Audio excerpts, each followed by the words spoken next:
उत्तराखंड के उत्तरकाशी में भारत चीन बॉर्डर के पास गरतांग गली को फिर से खोल दिया गया है और इस ऐतिहासिक गली को करीब 150 साल पहले भारत और तिब्बत के व्यापार के लिहाज से सुगम रास्ता बनाने के मद्देनजर बनाया गया था। 59 साल बाद पर्यटकों के लिए खोली गई ऐतिहासिक गली से हमारे संवाददाता सुरेंद्र डसीला की एक्सक्लूसिव रिपोर्ट देखिए। 1962 के बाद 59 साल बाद पर्यटकों के लिए गरतांग गली को खोला गया है। यानी वो जगह है जो आपको दिखानी है, जो अद्भुत है, रोमांच से भरी हुई है। लेकिन पहले आपको दिखाएंगे इस टेरेन को। देखिए आप जिस रास्ते से हम आए, कितनी ऊंचाई है। नदी इतने नीचे है कि नदी जब ऊपर से आप झांकते हैं तो ये नदी तक नज़र नहीं आती है कई जगह। और इतने ज़्यादा ऊंचाई, इतने ज़्यादा पहाड़ और ऐसे रास्ते को तय करने के बाद आप पहुंचते हैं गरतांग गली।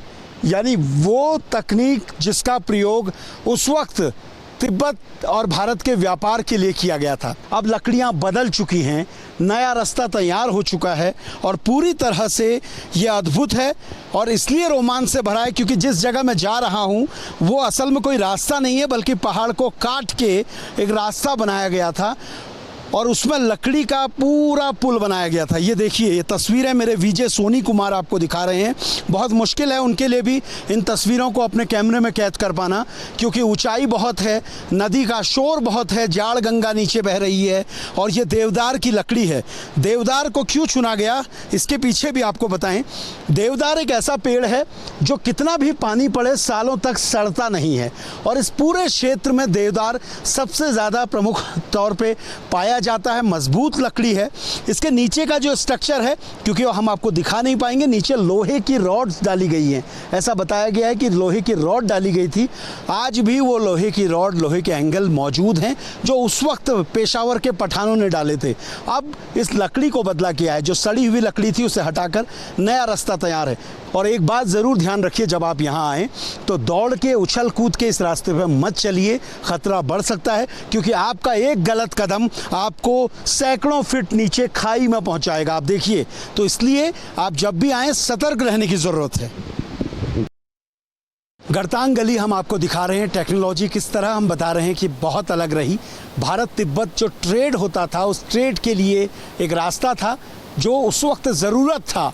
आज वो रोमांच बन चुका है, आज वो पर्यटकों की पहली पसंद बनता जा रहा है।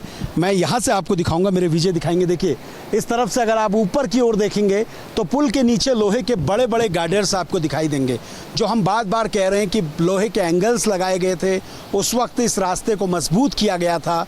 वो किस तरह से इस पूरे रास्ते को बनाया गया। देखिए, ये पहाड़ की चट्टानें आपको दिख रही हैं जिनको काट कर रास्ता बनाया गया और इस तरह से काट कर पहाड़ के बीच से उस वक्त पेशावर के उन मजदूरों ने कैसी ये रास्ता काटा होगा, कितनी विशेष उनकी ट्रेनिंग रही होगी, वो तकनीक कितनी बेहतर थी।